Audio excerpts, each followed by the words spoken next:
Welcome to Drawlipar channel, and in today's video I am going to show you how to hide app on iPhone. Today I will show you two methods that you can use to hide apps. Now using first method you can hide app from your home screen. Now if you want to hide Messenger from your home screen, then just touch and hold it, then tap on remove app, then tap on remove from home screen, and it's done. Now the Messenger has been hid from your home screen.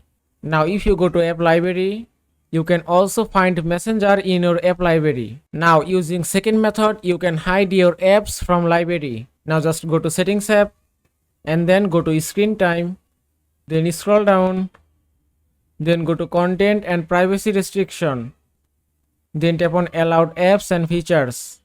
Now from here you can hide some specific apps from your library. If you want to hide Safari, just tap here and then go to library, and now Safari is hide from your library.